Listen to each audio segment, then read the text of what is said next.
आज हम अपना जो कार्बन एंड इट्स कंपाउंड जो हम चैप्टर पढ़ चुके हैं दो पार्ट्स में, आज हम उसको वाइंड अप करेंगे। बच्चों, क्या सीखेंगे आप इस पार्ट में? कार्बन यौगिकों के रासायनिक गुणधर्म, कुछ महत्वपूर्ण कार्बन यौगिकों जैसे कि एथेनॉल और एथेनाइक अम्ल को हम डिटेल में पढ़ेंगे। इनके रासायनिक अभिक्रियाएं और गुणधर्म जानेंगे। एस्टरीकरण अभिक्रिया के बारे में जानेंगे। साबुनीकरण अभिक्रिया और साबुन तथा अपमार्जक के बारे में भी हम जानेंगे। यहाँ पर गैस स्टोव की ज्वाला दिखाई दे रही है और मोमबत्ती की भी ज्वाला दिखाई दे रही है। इसे देखकर ही आप समझ गए होंगे जो हम फर्स्ट रासायनिक गुणधर्म पढ़ेंगे वो क्या है, हमारा दहन। दोनों चीजें जल रही हैं। दहन के लिए आपको पता ही है कि ऑक्सीजन की आवश्यकता होती है। तो यहाँ पर आपको दोनों ही फ्रेम्स में ज्वाला दिखाई दे रही है। मोमबत्ती जलने के बाद ज्वाला उत्पन्न करती है, जबकि कोयले में, अंगीठी में जो आप कोयला वगैरह डालते हैं वो ज्वाला उत्पन्न नहीं करते। इसी प्रकार गैस भी जो है आपकी ज्वाला उत्पन्न करती है। ये मुख्य रूप से कार्बन हाइड्रोकार्बन है और ज्वाला उत्पन्न करते हैं। ये संतृप्त हाइड्रोकार्बन है बच्चों, यानी क्या है ये, एल्केन, जो कि बिल्कुल स्वच्छ ज्वाला उत्पन्न करते हैं। जबकि इस चित्र में आप देखिए अब क्या हो रहा है। आपने कभी कभी ये भी देखा होगा कि गैस पे रखे हुए बर्तन काले हो जाते हैं।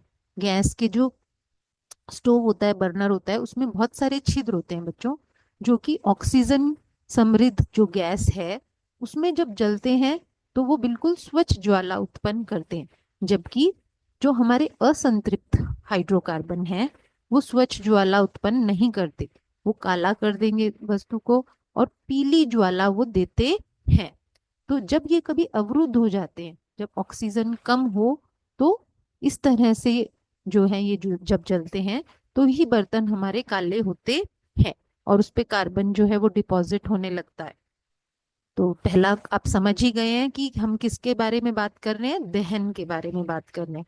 रासायनिक गुणधर्मों में हमारी सबसे पहली प्रॉपर्टी क्या है बच्चों, दहन। यहाँ पर आप देख पा रहे हैं कि मीथेन CH4, अब तक आपको नाम याद हो गया होगा। मीथेन का दहन हो रहा है तो हमारे पास क्या बन रहा है, कार्बन डाइऑक्साइड, जल, ऊष्मा और प्रकाश। कार्बन अकेला अगर दहन कर रहा है तो भी हमें सेम उत्पाद मिल रहे हैं। और नीचे अब यहाँ पर आप इसके नाम को भी पहचानने का प्रयास करें, क्या है ये, CH3CH2OH क्या होता है हमारा, एथेनॉल। एथेनॉल का जब दहन हो रहा है, ये एक प्रकार का एल्कोहल है, तो भी हमें कार्बन डाइऑक्साइड, जल, ऊष्मा और प्रकाश प्राप्त हो रहे हैं। तो इससे आप समझ गए होंगे कि जब हाइड्रोकार्बन्स का दहन होता है तो हमें उत्पाद में क्या मिलेगा। अगली जो प्रॉपर्टी है बच्चों कार्बन यौगिकों की, वो क्या है, ऑक्सीकरण, ऑक्सीडेशन। ऑक्सीकरण अभिक्रियाएं क्या होती हैं इसके बारे में आप पहले पढ़ चुके हैं। अब सबसे पहले तो आप इसके नाम की पहचान करें। अभी पिछली स्लाइड में भी मैंने आपको इसका नाम बताया। दो कार्बन है यहाँ पर तो इसका नाम क्या हो जाता है, ओ, एथेनॉल। तो एथेनॉल जो है बच्चों, जब क्षारकीय पोटेशियम पर मैग्नेट यानी कि KMnO4 या फिर अम्लीकृत पोटेशियम डाइक्रोमेट इनके साथ जब अभिक्रिया करता है, तो आपको दोनों में दिख रहा है कि ऑक्सीजन है। ऑक्सीडेशन या ऑक्सीकरण अभिक्रिया का मतलब ही होता है कि किसी चीज में ऑक्सीजन का जुड़ जाना। तो यहाँ पर हमारी ऑक्सीजन जुड़ रही है और हमें मिल रहा है एक कार्बोक्सिलिक अम्ल मिल रहा है, जिसका नाम क्या है, एथेनाइक अम्ल। हम KMnO4 और पोटेशियम डाइक्रोमेट इन दोनों को हम बोलते हैं ऑक्सीकारक, क्योंकि ये ऑक्सीकरण की अभिक्रिया हो रही है। और यहाँ पर हमारे ऑक्सीकारक क्या हैं, पोटेशियम परमैंगनेट और पोटेशियम डाइक्रोमेट। इनको ऑक्सीडाइजिंग एजेंट या ऑक्सीकारक बोलते हैं। तो इस प्रकार की अभिक्रियाएं जिसमें कि एल्कोहल जो है ऑक्सीकृत होकर कार्बोक्सिलिक अम्ल में बदल जाए, परिवर्तित हो जाए, उन्हें हम ऑक्सीकरण अभिक्रियाएं कहते हैं। अगली अभिक्रिया देखते हैं कि अब यहाँ देखिए आपको इस स्लाइड में क्या दिखाई दे रहा है। आपको बटर दिखाई दे रहा है, वनस्पति तेल दिखाई दे रहे हैं। और जब हम इनकी बात करते हैं तो हम संतृप्त और असंतृप्त हाइड्रोकार्बन की बात भी हमेशा करते हैं। जो हमारे वनस्पति तेल हैं बच्चों, रिफाइंड ऑयल जिनको हम बोलते हैं, वो क्या है, हमारे असंतृप्त हाइड्रोकार्बन हैं। और जब उनकी अभिक्रिया करवाई जाती है हाइड्रोजन के साथ, और इस अभिक्रिया को तेज करने के लिए इसमें दो कैटलिस्ट भी हम यूज करते हैं। कौन कौन से? निकल या फिर पैलेडियम। कैटलिस्ट वो पदार्थ होते हैं जिनको हम उत्प्रेरक कहते हैं, जो अभिक्रिया की गति को बढ़ा देते हैं। तो हमें क्या मिल रहा है? संतृप्त हाइड्रोकार्बन मिल रहे हैं। असंतृप्त हाइड्रोकार्बन जब हाइड्रोजन और निकल और पैलेडियम उत्प्रेरकों की उपस्थिति में अभिक्रिया करके संतृप्त हाइड्रोकार्बन बना दें, तो उसे हम संकलन अभिक्रिया कहते हैं। इसे इसका दूसरा नाम है बच्चों, क्योंकि यहाँ पे हाइड्रोजन जुड़ रही है, तो इसको हम हाइड्रोजनीकरण भी कहते हैं, या फिर इंग्लिश में हम बोलते हैं हाइड्रोजनेशन। थोड़े से नाम आपके लिए बहुत नए होंगे, तो आप इनको 2 बार 3 बार करेंगे तो आपको याद हो जाएंगे बच्चों। यहाँ पर आपके पास देखिए लिखा हुआ भी आ गया। वनस्पति तेलों में आमतौर पर लंबे असंतृप्त कार्बन श्रृंखलाएं होती हैं, और जो हमारा जंतु वसा है उसमें जो है हमारी संतृप्त कार्बन श्रृंखलाएं होती हैं। तो इस प्रकार अगर हम स्वास्थ्य की दृष्टि से देखते हैं तो हमारे लिए वनस्पति तेल जो है अधिक स्वास्थ्यकर होते हैं। अगली जो अभिक्रिया है बच्चों, वो है हमारी प्रतिस्थापन अभिक्रिया। नाम से ही आपको समझ में आ रहा है कि कोई एक तत्व जो है वो दूसरे तत्व को प्रतिस्थापित कर रहा है, यानी उसका स्थान ले रहा है। तो यहाँ पर प्रतिस्थापन अभिक्रिया जो है किसकी हो रही है? मीथेन की। और कौन उसको, हाइड्रोजन को कौन प्रतिस्थापित करेगा? क्लोरीन। वैसे मीथेन या एल्केन जो होते हैं बहुत अनअभिक्रियाशील पदार्थ हैं ये, लेकिन सूर्य के प्रकाश की उपस्थिति में क्लोरीन के साथ ये अभिक्रिया करके क्या बना देते हैं? क्लोरोमीथेन। तो फॉर्मूला आपको दिख ही रहा है, एक हाइड्रोजन जो है यहाँ पर प्रतिस्थापित हो गया और क्या बन गया हमारे पास? क्लोरोमीथेन बन गया। अब ये क्लोरोमीथेन बनने के बाद भी ये अभिक्रिया जो है चलती रहती है बच्चों, और सभी हाइड्रोजन प्रतिस्थापित हो जाते हैं। किस प्रकार होते हैं आप ये देखिए। अगर एक और हाइड्रोजन को हम यहाँ प्रतिस्थापित कर देंगे तो क्या हो जाएगा? CH2Cl2। अब ये बन गया हमारे पास डाइक्लोरोमीथेन। और उसके बाद फिर एक और हाइड्रोजन को अगर हम प्रतिस्थापित कर दें तो क्या बन जाएगा? CHCl3। तो ये क्या बन गया हमारे पास? ट्राइक्लोरोमीथेन। और ये जो ट्राइक्लोरोमीथेन है बच्चों, ये जो है इसका नाम क्या होता है? क्लोरोफॉर्म। ये पहले एनेस्थीसिया के रूप में, यानी जब ऑपरेशन से पहले जो एनेस्थीसिया दिया जाता है उसके रूप में इसका प्रयोग किया जाता था। और आजकल इसको एसी में, डीप फ्रीजर्स में रेफ्रिजरेंट्स की तरह, यानी प्रति शीतल जो पदार्थ होते हैं उनकी तरह इसका इस्तेमाल होता है। तो इस प्रकार हमारी ये रासायनिक अभिक्रियाएं जो हैं कार्बन यौगिकों की यहीं तक हैं। और अब हम आगे बढ़ते हैं बच्चों अपने नेक्स्ट टॉपिक पे। अब यहाँ पर आपको ये क्या दिखाई दे रहा है? आपको आयोडीन टिंचर दिखाई दे रहा है, एंटीसेप्टिक जो होता है हमारा। आपको यहाँ पर एक और दवाई दिखाई दे रही है। आपने कफ सिरप वगैरह देखे होंगे। तो इनमें सब में बच्चों जो विलायक है हमारा वो क्या होता है? अल्कोहल। क्या होता है? अल्कोहल। अब हम इसी के बारे में बहुत डिटेल में पढ़ेंगे। और जो अल्कोहल हम पढ़ेंगे वो क्या है हमारा? एथेनॉल। तो ये एथेनॉल जो है एक विलायक है जिसका उपयोग दवाइयों में और बहुत सारी चीजों में, उद्योगों में इसका यूज होता है। अब अल्कोहल जो है, एथेनॉल जो है, वो सोडियम के साथ, सोडियम एक धातु है, सोडियम के साथ अभिक्रिया करता है और हाइड्रोजन गैस यहाँ पर बनती है, और उसके साथ सोडियम एथॉक्साइड बनता है। तो आप पहले भी इनके बारे में पढ़ चुके हैं। याद कीजिए, आपने धातु और अधातु वाले चैप्टर में भी पढ़ा था कि धातुएं जो हैं अम्लों के साथ अभिक्रिया करके भी कौन सी गैस बना रही थी? हाइड्रोजन गैस बना रही थी। दूसरी अभिक्रिया जो एथेनॉल की बहुत ज्यादा होती है वो कैसे है, वो सांद्र यानी कंसंट्रेटेड H2SO4 सल्फ्यूरिक अम्ल के साथ होती है। और यहाँ से एक जल का जो है अणु निकल जाता है और क्या बन जाता है हमारे पास, इथीन। यहाँ पे आप द्विआबंत देख पा रहे हैं, तो इसका नाम क्या हो गया, इथीन। तो इस तरह H2SO4 यहाँ पर किसका काम कर रहा है, निर्जलीकारक यानी डिहाइड्रेटिंग एजेंट का काम कर रहा है। एथेनॉल में से एक अणु उसने निकाल दिया, तो हमारे पास क्या बच गया, इथीन बच गया। तो इस तरह ये अभिक्रियाएं बहुत इंपॉर्टेंट हैं एथेनॉल की। अब यहाँ पर आपको कुछ और भी दिखाई दे रहा है, कुछ सॉल्यूशन जैसा दिखाई दे रहा है। तो एथेनॉल जो है बच्चों, एक मैंने आपको पहले ही बताया कि बहुत इंपॉर्टेंट औद्योगिक विलायक है। लेकिन जो मेथेनॉल है बच्चों, एथेनॉल से पहले जो हमारे पास आएगा वो क्या होगा, मेथेनॉल। यानी कि एक कार्बन वाला जो कंपाउंड है हमारा, क्या हो जाएगा इसका फॉर्मूला, CH3OH। मेथेनॉल जो है बच्चों, ये एक जहरीला पदार्थ है। और कभी कभी जहरीली शराब वगैरह के बारे में आपने सुना भी होगा कि उसके सेवन से लोगों की मृत्यु हो जाती है।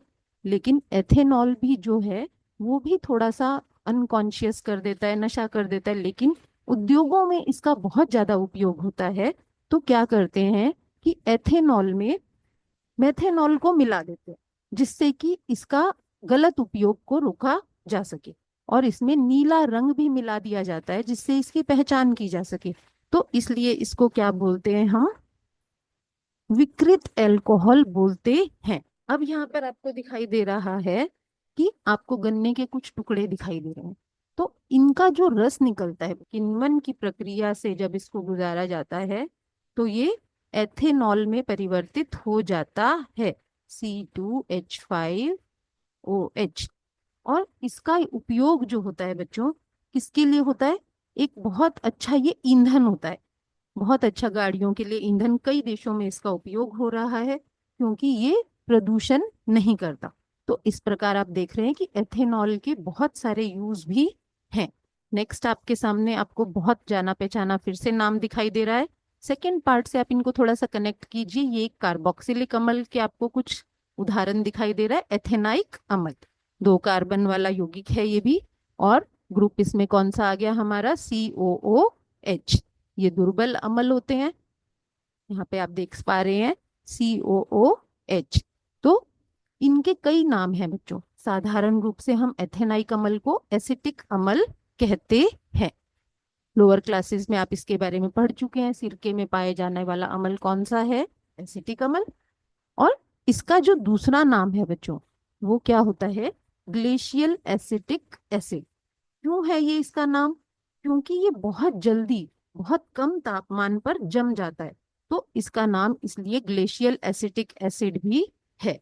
और पिक्चर्स में आप देख पा रहे हैं कि कहाँ यूज हो रहा है, ये विनेगर में, सिरका में इसका यूज होता है। इसके बारे में भी हम पढ़ते हैं डिटेल में कि क्या इसके यूजेस हैं, क्या अभिक्रियाएं ये करता है एथेनाइक अम्ल। इसको हम अब डिटेल में पढ़ते हैं बच्चों। यहाँ पर आपको कुछ खाद्य पदार्थ दिख रहे हैं, कुछ अचार दिख रहे हैं।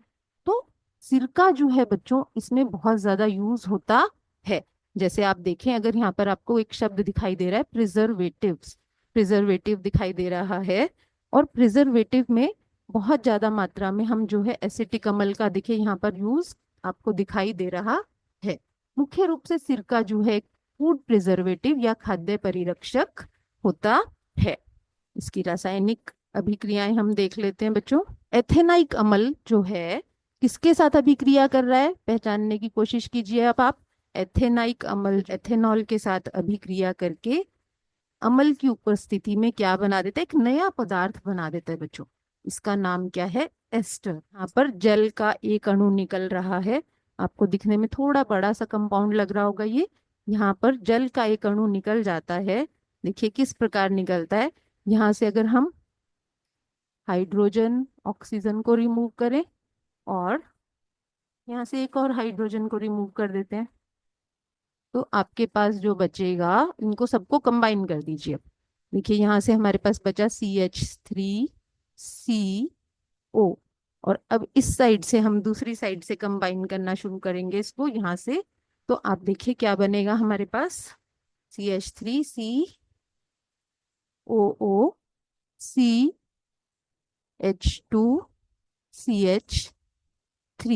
और ये कुछ ऐसा ही है जो आपके पास यहाँ पर लिखा हुआ है।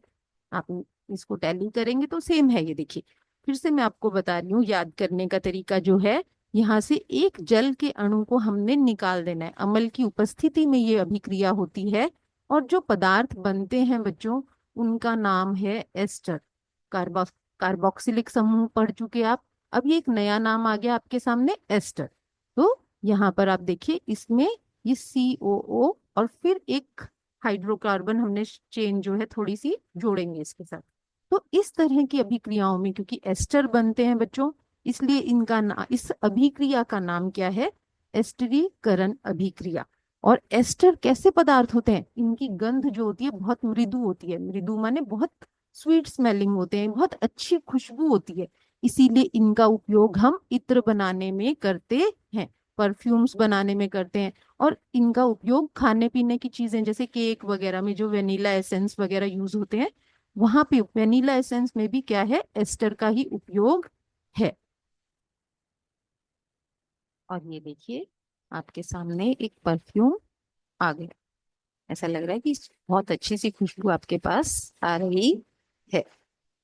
आगे देखते हैं हम कि एथेनाइक अम्ल का और कहाँ कहाँ उपयोग होता है, या और उसकी कौन सी मुख्य अभिक्रियाएं हैं। नेक्स्ट है बच्चों साबुनीकरण अभिक्रिया। साबुनीकरण अभिक्रिया जो है आपकी, ये जो है बच्चों एस्टरीकरण अभिक्रिया से बिल्कुल उल्टी है। इसको आप ये ऐसे ही याद करेंगे क्योंकि इससे आपको याद करने का जो प्रोसेस है वो सिंपल हो जाएगा। अब आप एक बार थोड़ा सा बैक जाके एक बार देख लीजिए कि आपकी एस्टरीकरण अभिक्रिया जो थी वो कैसी थी। वहां पर ये दोनों चीजें, एथेनाइक अम्ल और एथेनॉल, ये दोनों मिलकर क्या बना रहे थे, एस्टर। वो प्रक्रिया जो हो रही थी अम्ल की उपस्थिति में हो रही थी, लेकिन जब क्षारक की उपस्थिति में, क्षारक कौन है यहाँ पर, सोडियम हाइड्रोक्साइड, क्षारक की उपस्थिति में एस्टर जो है पुनः हमें एल्कोहल और एथेनाइक अम्ल दे देता है।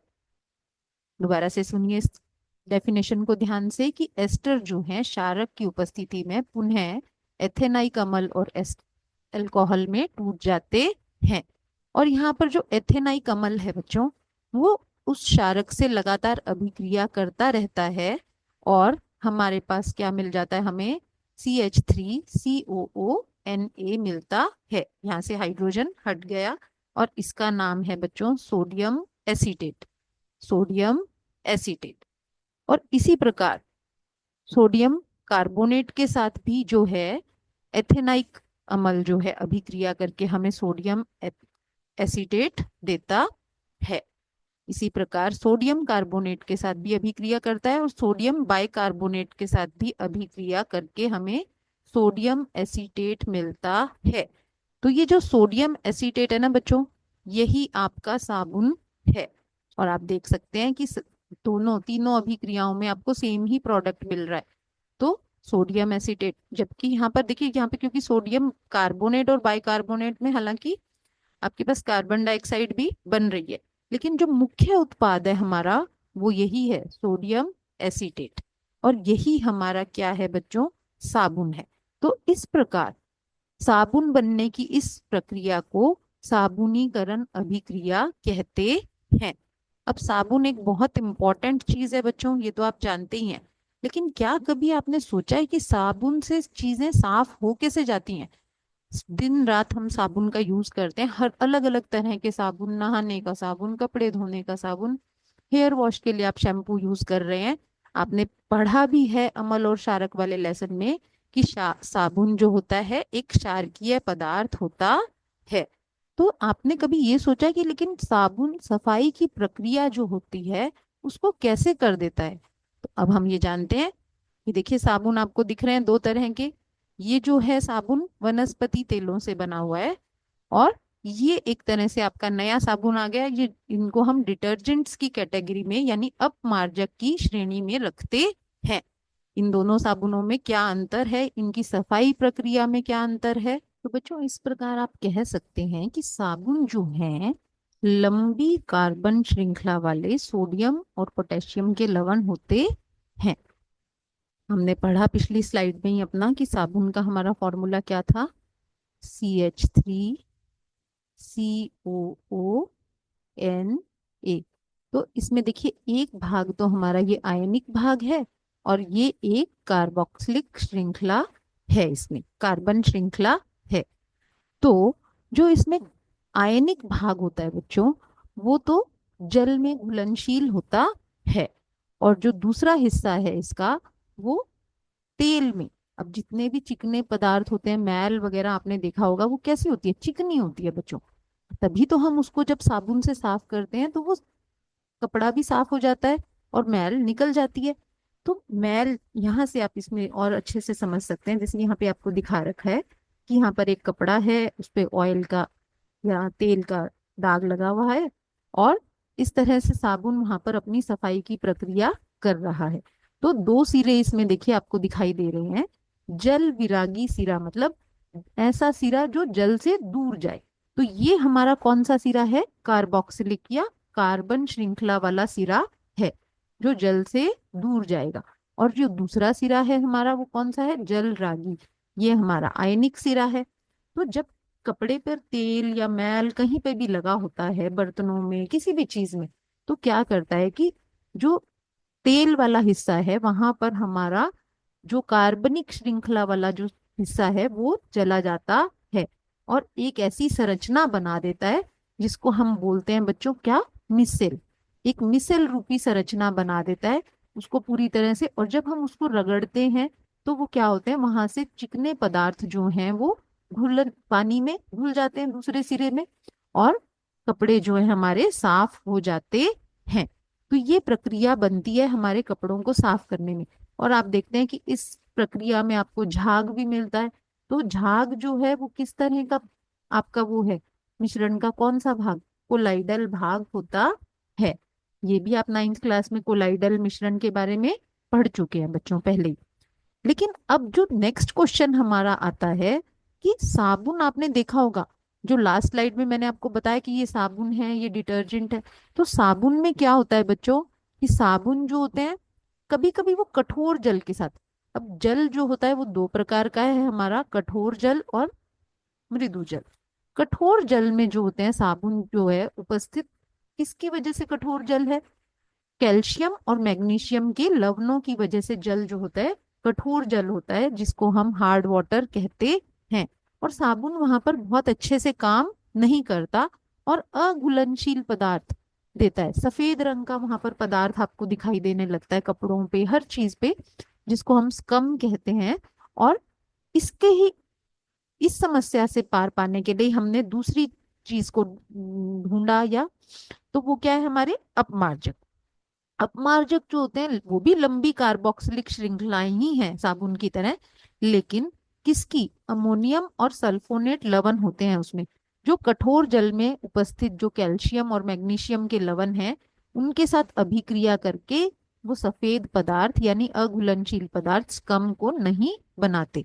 इसलिए आजकल हम ज्यादातर डिटर्जेंट्स का यूज करते हैं, जिससे कि हमारी वो समस्या हल हो जाए कि कठोर जल है या मृदु जल है, वो दोनों ही जलों में, दोनों तरह के पानी में एक समान काम करते हैं। तो इस तरह से ये चैप्टर आपका पूरा कंप्लीट हो चुका है बच्चों।